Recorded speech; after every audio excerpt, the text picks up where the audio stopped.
Something strange shows up when you look at how galaxies move. You'd expect them to drift apart as the universe expands, and for the most part, they do. But there's a pattern buried in the data that doesn't quite match that idea. Our galaxy isn't just drifting with the flow, it's moving in a specific direction. And it's not alone. Thousands of nearby galaxies, entire clusters, are all heading that same way. Not because of expansion, something else, something with mass. It's not where you'd expect, and it's not something we can see clearly. But whatever's out there, it's affecting everything around us, and we're caught in it too. If the universe is expanding, then galaxies should all be moving away from one another in a smooth pattern. That's what Edwin Hubble showed nearly a century ago, and it's the basis for how we understand cosmic expansion today. But here's the twist. When astronomers began measuring galaxies in more detail, they realized something didn't quite fit. The numbers didn't line up the way the neat math of expansion said they should. Some galaxies weren't just drifting away with the expansion of the universe, they had an extra motion on top of it. Almost like they were being pulled in a direction that couldn't be explained by expansion alone. Think about it this way. If you're standing by a river, you expect the water to flow smoothly downstream. But imagine if, in the middle of that river, you notice patches of water swirling off to the side, caught in hidden currents. That's exactly what astronomers were seeing when they looked at the local universe. The Milky Way wasn't just going along for the ride, it was moving with a kind of urgency, a velocity pointing toward a very specific region of the sky. This discovery came from painstaking measurements of galaxies and clusters in the 1970s and 80s, pioneered by leading scientists such as Brent Tully and Alan Dressler. By mapping their redshifts, basically how their light stretched as they moved away, astronomers could calculate how fast they were receding. But then they compared this with the galaxy's actual distances, measured using methods like Cepheid variable stars. The mismatch was obvious. The expansion didn't fully account for the speed. The galaxies had what's called a peculiar velocity, motion not caused by the universe's expansion, but by gravity tugging on them. That's when the mystery deepened. These peculiar velocities weren't random. They seemed to point in roughly the same direction, as though a hidden hand were pulling entire clusters of galaxies towards some unseen mass. And when astronomers traced it back, the motion was heading right into a region of the sky behind the dense plain of the Milky Way. A place that's notoriously hard to observe because it's clogged with stars, dust, and gas. So what could be hiding there? Astronomers gave it a name before they even knew what it really was: the Great Attractor. A massive concentration of something that had to be bending the flow of galaxies across hundreds of millions of light years. And the strangest part, we're caught in that flow too.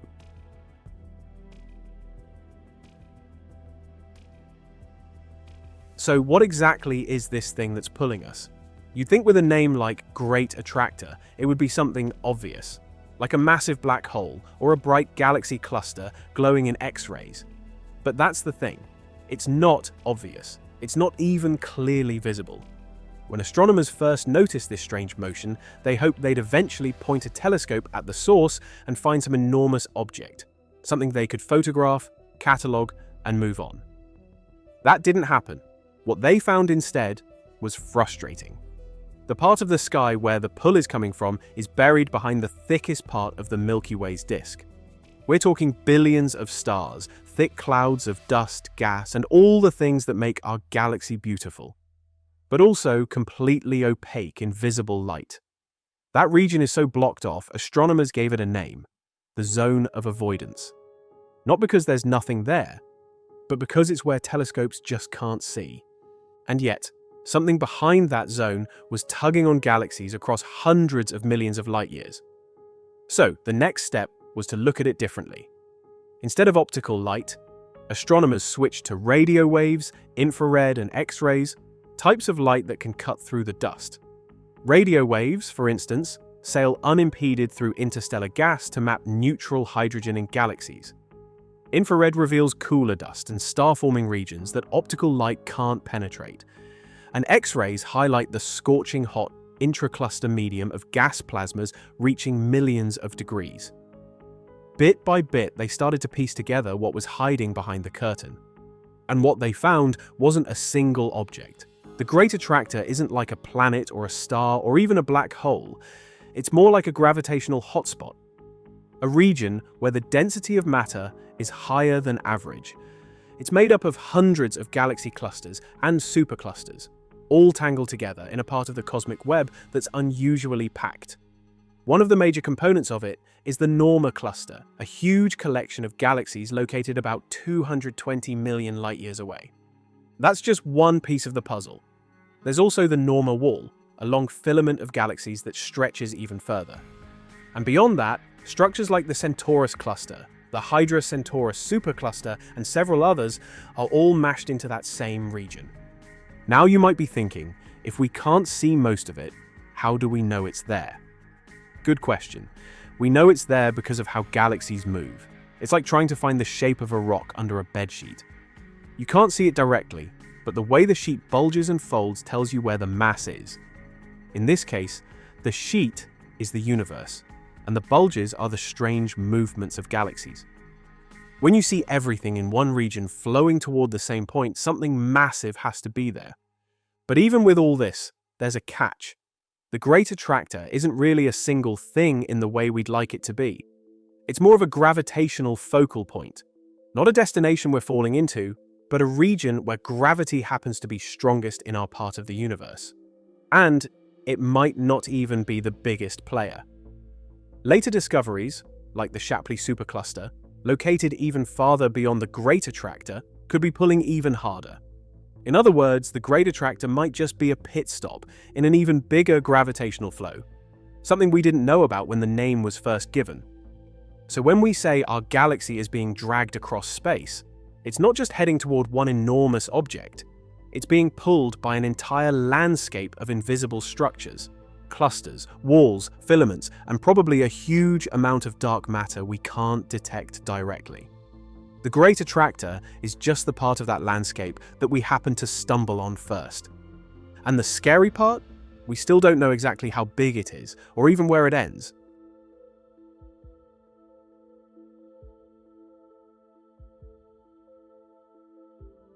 You've probably heard that the universe is expanding, right? That galaxies are all moving away from each other because space itself is stretching. That's true, but it's only part of the story. Because while the universe does expand on large scales, gravity is still doing its thing on smaller scales, pulling matter together wherever it can.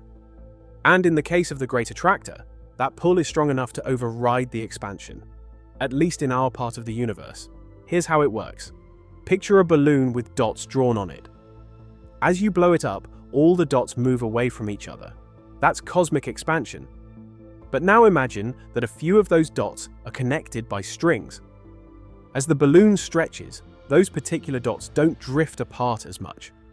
The strings, representing gravity, are holding them together, fighting against the expansion. Now scale that idea up. The Milky Way isn't just sitting alone on the balloon. It's part of a network of galaxies, groups, and clusters that are all tugging on each other. And in our case, there's a very clear direction we're being pulled, toward that massive region we call the Great Attractor. It's not some clean linear motion either. It's a tug of war. Expansion is pushing galaxies apart, but the gravitational well created by the dense region around the Great Attractor is pulling us inward. This is what astronomers refer to as peculiar velocity. Motion that doesn't come from the overall expansion of space, but from local gravitational effects. In our case, the local group, which includes the Milky Way and Andromeda, is moving at about 600 kilometers per second in a specific direction relative to the cosmic microwave background. And we're not alone. Many nearby clusters are moving in roughly the same direction, like leaves caught in a slow but steady current. But here's where it gets even more interesting. That pull we're feeling, it's not constant, it's shaped by everything around us. Galaxy clusters, dark matter, filaments, voids, they all influence the way we move. Some parts of the universe have more matter, so they pull harder. Other parts are emptier, and in a strange way that can push galaxies away. This isn't just motion towards something. It's motion through a gravitational landscape, full of hills, valleys, and hidden forces we're only beginning to understand. And this is where dark energy enters the picture. While gravity pulls things together, dark energy is pushing everything apart. It's not just expansion, it's accelerated expansion. That means over time, the universe is stretching faster and faster, making it harder for gravity to keep things bound. The balance is delicate. Right now, in our local region, gravity still wins. That's why we're falling toward the Great Attractor. But over the next billions of years, dark energy may win on larger scales. Galaxies not already gravitationally bound to each other will drift so far apart that they'll fall out of each other's reach entirely. So even though it feels like we're being pulled towards something huge, the truth is more complicated. We're not spiraling into a single object like water down a drain. We're moving along a path carved out by mass and gravity, while the universe itself keeps expanding underneath us. It's like walking down an escalator that's slowly stretching in every direction. And here's the part that really changes how you think about it. The Great Attractor isn't dragging us in like a vacuum cleaner. We'll probably never reach it. In fact, we might already be past the part of its influence that matters. What we're really seeing is the after effect of that pull, the result of living in a region of space where the gravitational tide has been flowing in one direction for a very long time. So yes, we're moving. Yes, something massive is guiding that motion. But in a universe that's expanding faster and faster, we're also being stretched away from everything else. It's not a chase. It's not a destination. It's motion inside a system that never stops changing.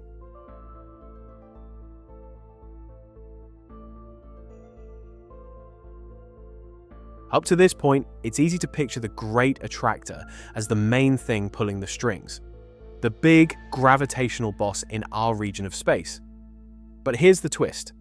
It's not alone. And it might not even be the biggest influence on our motion. The more astronomers zoomed out, the more they realized the Great Attractor isn't the final answer. It's just one part of a much bigger picture. Let's talk about that bigger picture. In 2014, scientists redefined the structure of our local cosmic neighborhood. They mapped out not just where galaxies are, but how they're moving. And what they found was that all these motions, including ours, seem to flow along connected pathways, like streams feeding into a giant river. That river is what they now call the Laniakea supercluster. Laniakea is massive. It spans over 500 million light-years and contains more than 100,000 galaxies, including the Milky Way, the Great Attractor region, the Virgo Cluster, and many more. Instead of thinking about galaxy clusters as isolated islands, Laniakea shows that they're part of one enormous interconnected structure. We're not being pulled by just one object. We're being guided along gravitational slopes that span hundreds of millions of light-years. The Great Attractor is just a dense region sitting inside this supercluster, acting like a bend in the current, not the source of it. Now here's where things get even weirder. In 2017, another idea came into focus. Not just attraction, but repulsion. Some researchers noticed that part of our motion might actually be the result of us being pushed away from a vast, underdense region of space. A giant cosmic void. They called it the dipole repeller. At first, this sounds like nonsense. Gravity pulls. It doesn't push, right? But here's the catch. A region of space with much less matter than its surroundings creates a kind of gravitational imbalance. If you have a dense region on one side and a vast empty void on the other, the net effect is a push away from the void and a pull toward the denser zone. It's not that the void is actively pushing, it's that there's nothing there to hold us back. It's like being caught between a wall and a cliff. The wall doesn't move, but the drop behind you has nothing to stop you from falling forward. This repulsion contributes significantly to our local group's peculiar velocity, complementing the attraction from the Great Attractor and helping explain the full dipole pattern observed in the cosmic microwave background. The dipole repeller lies roughly opposite the direction of the Great Attractor. So, the way to think about it is this. We're being pulled forward by overdense regions like the Great Attractor and Shapley supercluster, while also being released or unbalanced from behind by this massive void. It's a push-pull situation on a scale that's hard to imagine, underscoring how voids, often overlooked as empty space, are dynamic sculptors of the cosmic web, driving large-scale flows just as powerfully as galaxy clusters, and potentially influencing the universe's overall expansion dynamics on scales up to 1 billion light-years. And it doesn't stop there. There are other structures involved. Other clusters, other walls of galaxies, other filaments feeding into this motion. Space isn't empty, it's full of these invisible highways, and galaxies tend to move along them like traffic on a one-way street. The Great Attractor got the name, but it's not the only one shaping the road. That's why our galaxy's motion isn't just about where we're going, it's about where we're coming from too. We're caught in a gravitational tug-of-war between dense regions and cosmic voids. And the direction we're moving in today is the result of that long, complicated interaction. Not one cause, not one destination. A combination of invisible forces stretching across space, all steering us through a web we can barely see.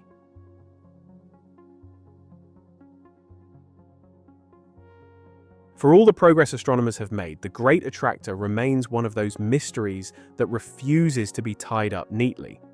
We know it's there, we can see the motion it causes, but the details, the what and the how much, are still frustratingly out of reach. The first unknown is the true size and mass of the region. Some estimates suggest it's equivalent to tens of thousands of Milky Way's worth of material.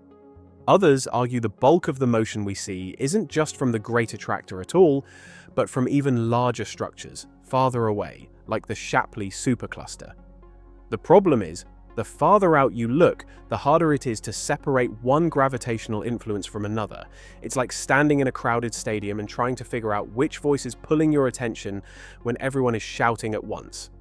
The second uncertainty is the role of dark matter. We can see galaxies, clusters, and hot gas, but they don't account for the full gravitational pull we measure. That means a significant chunk of the Great Attractor's influence may be coming from dark matter, the invisible scaffolding that makes up most of the universe's mass. We don't know how it's distributed in that region, how dense it is, or whether it forms a smooth concentration or something more chaotic. We're basically drawing outlines of a shape we can't directly see, and hoping our indirect measurements are accurate. Then there's the question of whether the Great Attractor is even a destination at all. The name suggests we're on a one-way trip toward it, but cosmology doesn't really work that way. Because the universe is expanding faster and faster thanks to dark energy, it's possible that we'll never reach it in any meaningful sense. The pull we feel today could simply be part of a larger flow, one that will eventually be overwhelmed by cosmic expansion. In other words, we might not be falling into the Great Attractor. We might just be sliding past it on the way to somewhere else. On top of that, the zone of avoidance continues to limit how much we can see. Even with radio and X-ray telescopes, we're still missing details. Surveys keep uncovering new galaxies hidden behind the Milky Way, and each discovery slightly changes the picture. The Great Attractor might turn out to be not a single dense region, but a complex layering of structures, each adding to the overall pull. And finally, there's the broader uncertainty. How do we even define the edge of something like this? With galaxies, you can point to a shape. With black holes, you can define an event horizon. But with the Great Attractor, it's more like a gradient. Where does it start? Where does it end? How do you separate its pull from the surrounding superclusters and voids? These aren't small questions. They cut right to the heart of how we map the universe and describe its structure. So what we have, for now, is a paradox. We know enough to be sure the Great Attractor exists, but not enough to describe it fully. It's there, it's powerful, it's pulling us. And yet the closer we look, the more it seems to blur into the larger web of the cosmos.